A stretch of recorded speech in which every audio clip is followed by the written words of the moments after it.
Salam, hər vaxtınız xeyir olsun, hörmətli televiziya tamaşaçıları. Dünya televiziyasına baxırsınız, efirdə DTV Aktualdır.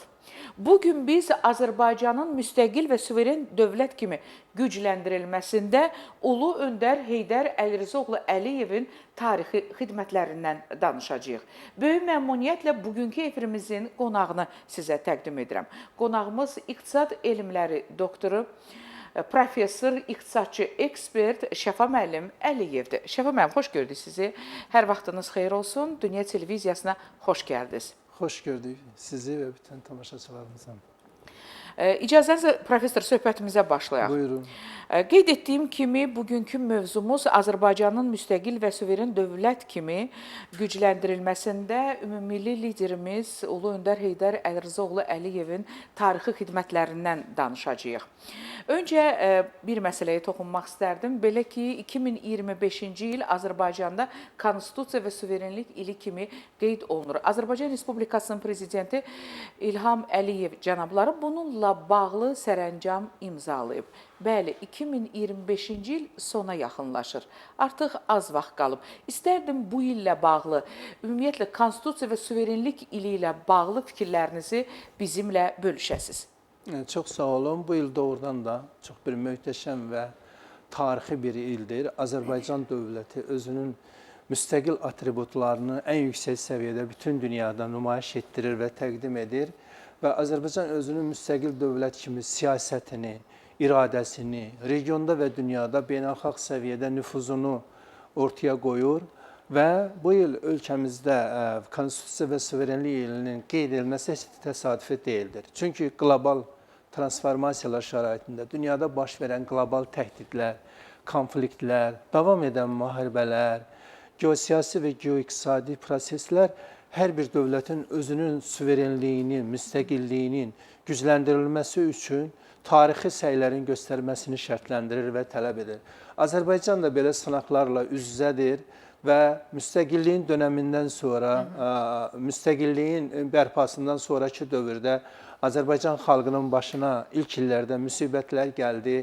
Ölkədə xaos, hakimiyyətdəki səbatsızlıq və idarə etmədəki boşluqlar torpaqlarımızın 20%-nin itirilməsi ilə nəticələndi.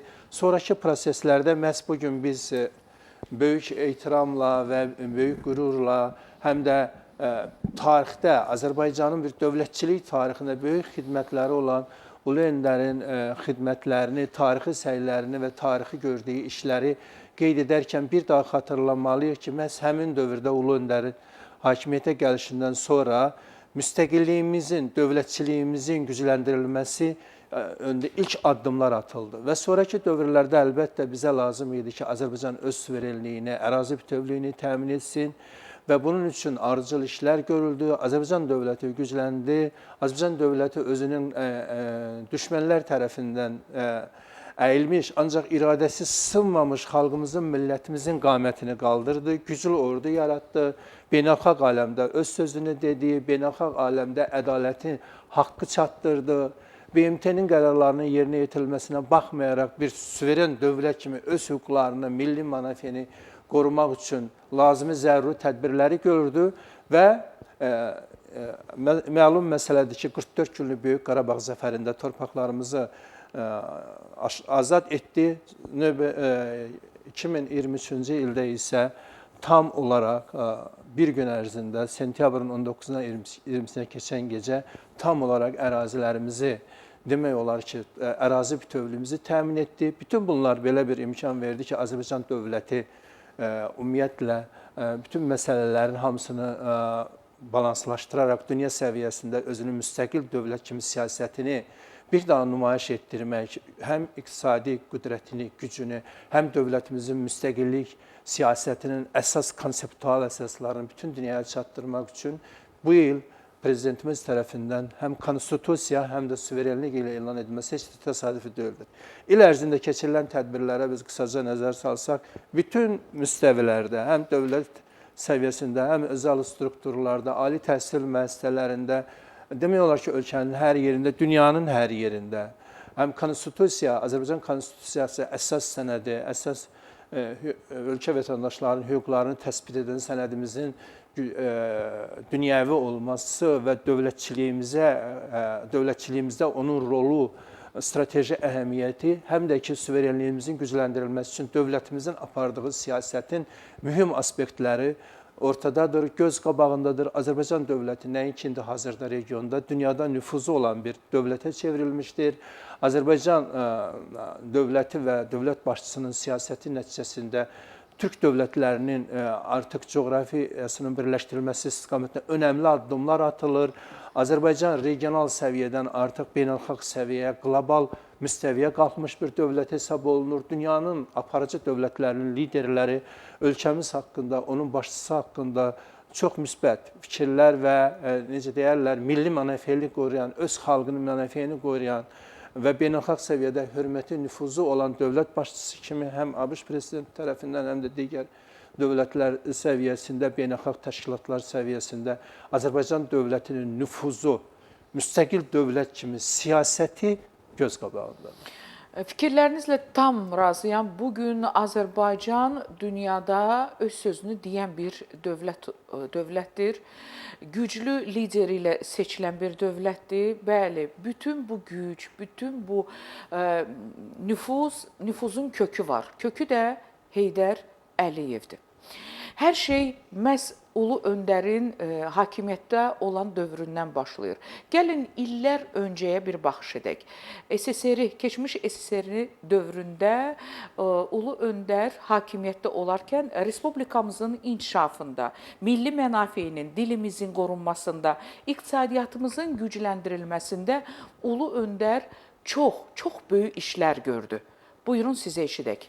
Çox sağ olun. Həmin illər həm də bizim gənclik dövrümüzdür. Biz onların həm də biz şahidi olmuşuq. Yəni, həmin dövrlə doğrudan da tarixi baxımdan həm qürur duymaq lazımdır, həm də bugün obyektiv olaraq hazırki gənclərimiz üçün, gənc nəsil üçün onları yada salmaq, əlbəttə Ulu Öndərin xidmətlərini qeyd etmək və millətimizin bir millət kimi daha da güclü olmasında, onun ənənələrinin qorunmasında, onun dilinin qorunmasında, dövlət dilinin məhz Azərbaycan dili kimi olmasında, onun konstitusiya baxımından təsbit edilməsində Heydər Əliyevin çox tarixi xidmətləri var. Bəli, tamamilə doğrudur. 1969-cu ildən sonra, hakimiyyətə gəldikdən sonra Azərbaycanda vəziyyət necə idi? Qısaca bir-iki cümlə ilə desək, həmin dövrdə Azərbaycanda məhsuldar qüvvələrin yerləşdirilməsi və əmək ehtiyatları çox acınacaqlı səviyyədə idi. Bəli, 15 respublikada ən aşağı yerlərdə dururduq. Baxmayaraq ki, neft ölkəsi və sənaye sahələri olmasına baxmayaraq,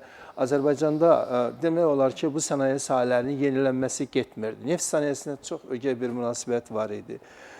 Neft sənayesinin müəssisələrində yenidən qurma işləri aparılmırdı. Problemlər üst-üstə yığılmışdı. Sənaye müəssisələrinin imkanları yenilənmirdi. Əsaslı kapital qoyuluşu azalmışdı. Kənd təsərrüfatının inkişafı ümumiyyətlə bərbad vəziyyətdə idi. Regionların inkişafı, sosial-iqtisadi problemlərin həlli diqqətdən yayınmışdı. Əhalinin yaşayış səviyyəsi də yaxşı deyildi. Əksəriyyəti bir mərtəbəli evlərdə yaşayırdı hələ də. Hələ də yollar, körpülər, infrastruktur obyektləri, mədəniyyət evləri, müasir məktəblər, bütün bunlar hamısı regionlarda yaxşı müəssisələr, rəqabət qabiliyyətli müəssisələr, əhalinin işləməsi üçün digər alternativ variantlar yox idi. Bütün bunların həll edilməsi üçün əlbəttə Heydər Əliyev çox böyük həcmdə islahatlara başladı. Əlbəttə ilk növbədə ölkənin, respublikanın ittifaq səviyyəsində çəkisini artırmalı idi. Bunun üçün olduqca çox böyük işlər görüldü. İlk növbədə Bakı, Sumqayıt, Gəncə və digər şəhərlərin həm infrastrukturuna, həm şəhər təsərrüfatının gücləndirilməsində, mövcud sənaye müəssisələrinin bazasını inkişaf etdirməkdə, həmin dövrün texnologiyalarının həmin müəssisələrə gətirilməkdə. Məsələn, misal da deyə bilərək, tək Bakı kondisioner zavodunun tikilməsi. Bu, bilirsiniz, elə böyük bir hadisə idi ki, bu təkcə minlərlə iş yeri deyildi. Bu texnologiyanın inkişafı idi. Bu insanlarımızın ali təhsil sisteminin inkişafı idi. Bu müxtəlif ixtira və kəşflərə, yəni yaradıcı elmi mühitin formalaşdırılması imkanlarının artırılması idi.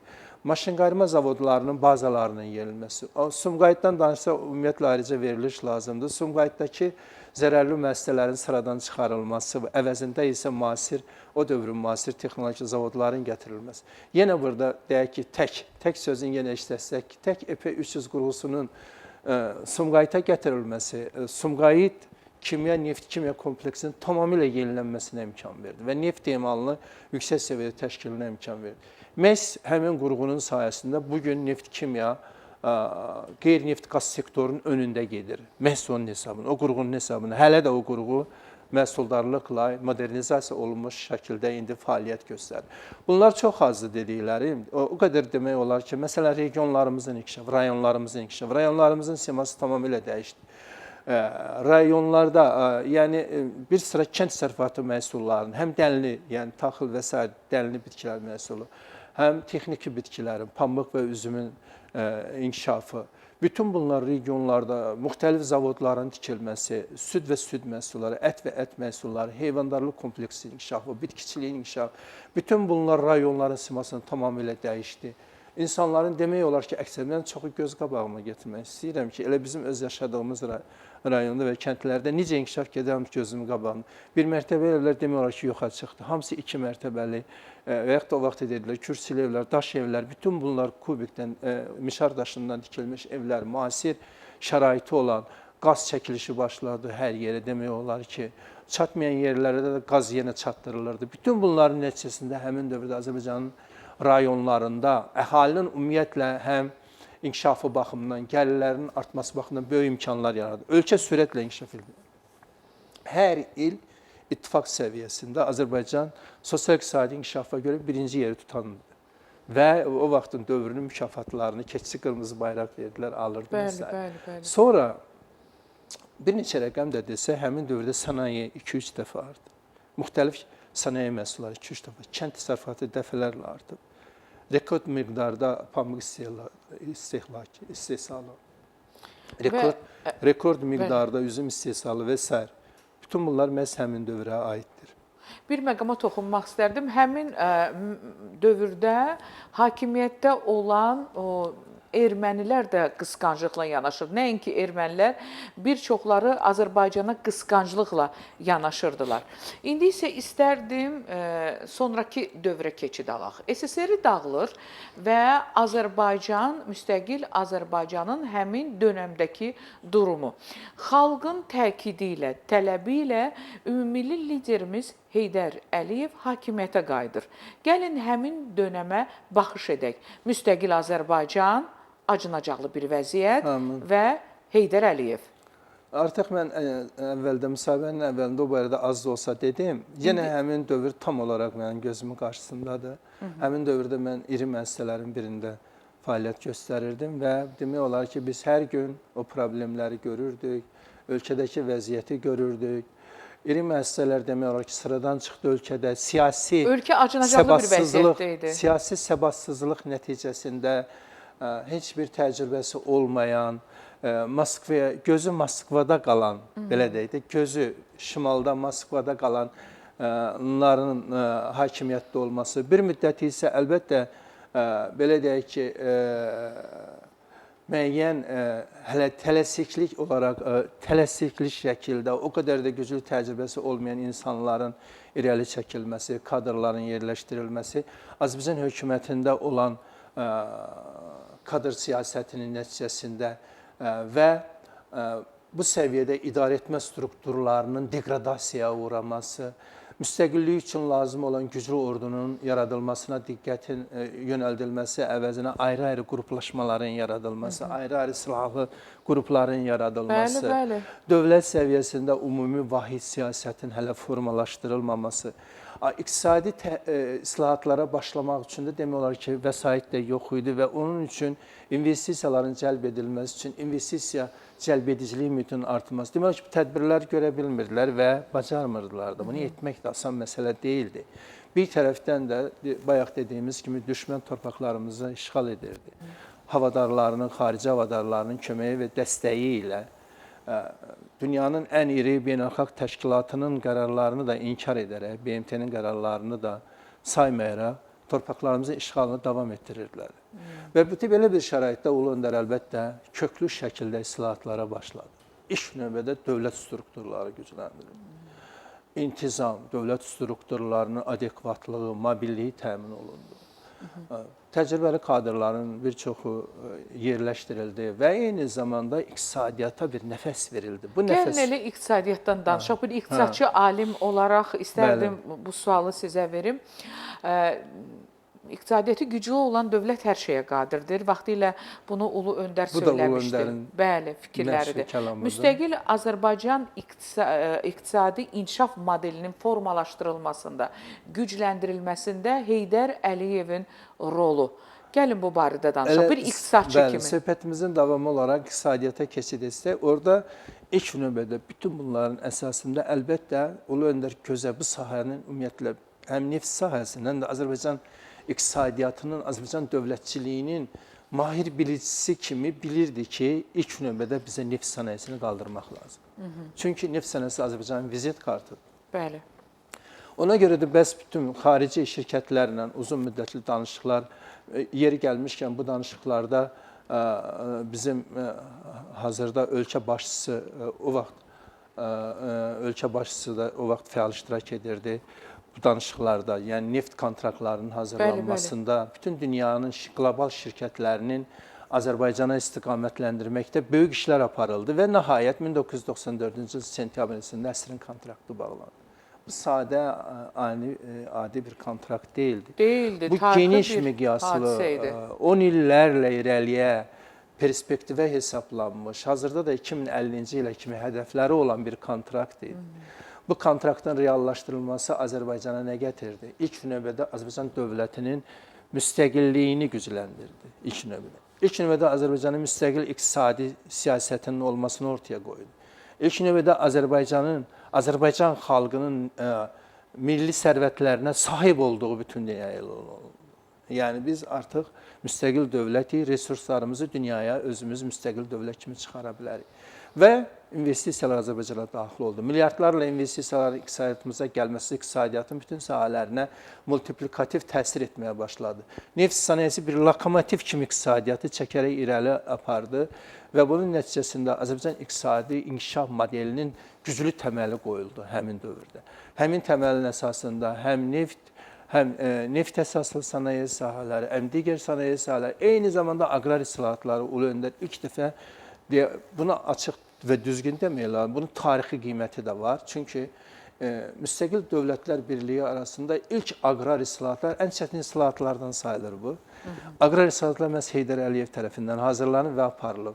Və torpaq kəndlərə, rayon yerləşən torpaq paylarının verilməsi ilk növbədə həmin dövrdə olan kəskin məşğulluq problemlərinin həllinə çox ciddi bir tarixi töhfə idi. Deməklə qurtarmır, eyni zamanda neft sənayesinin inkişafı sonradan regional səviyyədə olan bütün layihələrin hamısının təşəbbüskarına məhz Azərbaycan çevriləcək, həm neft-qaz kəmərlərinin, həm nəqliyyat kəmərlərinin və bütün bunların hamısı Ulu Öndərin dövründə iqtisadi inkişaf modelinin kökündə, əsasında yer aldı və 1993-2003-cü illərdə belə demək mümkündür ki, və hesab edirik ki, bunu deməyə bizim haqqımız var. Çünki bu Ulu Öndər Heydər Əliyevin gördüyü işlərin tarixi bir məzmunu və qiymətidir. Həmin dövrdə məhz Azərbaycanın iqtisadi inkişaf modelinin çox möhkəm bünövrəsi qoyuldu və möhkəmləndirildi. Tamamilə doğrudur. Fikrinizin davamı olaraq sual vermək istərdim. Memarı Heydər Əliyev olduğu neft strategiyası və strategiyanın geosiyasi, geoiqtisadi əhəmiyyəti və sonda bugünkü Azərbaycan təməli Ulu Öndər tərəfindən qoyulmuş, inkişaf təməli Ulu Öndər tərəfindən qoyulmuş Azərbaycan bugün bu inkişafı bütün dünyaya çatdıran güclü liderimiz İlham Əliyev cənabları. Buyurun, sizə eşidək. Çox sağ olun, çox maraqlı bir yanaşma oldu. Mən qeyd etmək istəyərdim ki, əsrin kontraktının biz artıq 10 illər keçir bundan. Gəlin bunun müasir bugünkü Azərbaycan dünyada tutduğu geosiyasi, geoiqtisadi müstəvidə olan yeri və neft-qaz siyasətinə baxaq, enerji siyasətinə baxaq. Məhz Azərbaycan özünün neft-qaz resurslarını dünya bazarlarına çox səmərəli şəkildə və milli mənəfi baxımından kifayət qədər əsaslandırılmış olaraq çıxarılması hesabına bugün Azərbaycan Avropa Birliyinin əsas enerji partnyoruna çevrilmişdir. Və dünyanın artıq indi 12 amma artmaqda davam edir, 13 artmaqda davam edir. Ölkəsinə artıq təbii qaz ixrac edir. Avropanın enerji balansında olan çatışmazlıqların, defisitin aradan qaldırılmasında Azərbaycan strateji bir partnyora çevrilib. Və hələ də bizim Ulu Öndərin bünövrəsini qoyduğu və ölkə başçısı cənab prezidentin rəhbərliyi altında reallaşdırılan beynəlxalq enerji layihələri və enerji resurslarının həm neftin, həm də təbii qazın nəqli layihələri, həm də digər nəqliyyat layihələri, biz bunların hamısından çətin ki danışaq. Bakı-Tbilisi-Qars nəqliyyat layihəsi, indi hazırda reallaşdırılan Transxəzər orta layihə, Xəzər dənizi üzərindən Ələt qəsəbəsində formalaşan böyük beynəlxalq ticarət marşrutu, azad iqtisadi zona, perspektivdə qlobal Zəngəzur nəqliyyat dəhlizi, bütün bunlar onu göstərir ki, həmin neft və qaz əsrin kontraktının nəticələrindən bugün yaranan reallıqlar, geosiyasi və geoiqtisadi üstünlüklər Azərbaycanın nəinki regionda, dünyada çox davamlı inkişaf edən, dayanıqlı iqtisadiyyata malik, dayanıqlı iqtisadi siyasətə malik, güclü, praqmatik və dünya siyasətini dərindən bilən, balanslaşdırılmış siyasətə yerinə yetirməyə qadir olan və dünya ölkələrinə təsir edən, dünya ölkələri lider arasında böyük nüfuz qazanan dövlət başçısının siyasəti nəticəsində Azərbaycan bugün özünün müstəqilliyinin və sərbəst müstəqil siyasətin aparılmasının ən yüksək zirvəsinə çatmışdır. Tamamilə doğrudur, tamamilə doğrudur və mən sizə təşəkkür edirəm. Vaxt öz sözünü deyir. Hörmətli televiziya tamaşaçıları, qeyd etmək istərdim ki, bugünkü efirimizin qonağı iqtisad elmləri doktoru, professor, iqtisadçı, ekspert Şəfa müəllim Əliyev idi. Təşəkkür edirəm, çox sağ olun, maraqlı cavablarınızı eşitdik. Hörmətli izləyicilərimiz, bizə ayrılan efir vaxtı sona çatdı. Dünya televiziyasına baxırsınız, baxmaqda da davam edin. Bugünə isə bu qədər. Diqqətinizə görə təşəkkür edirik. Sağ olun.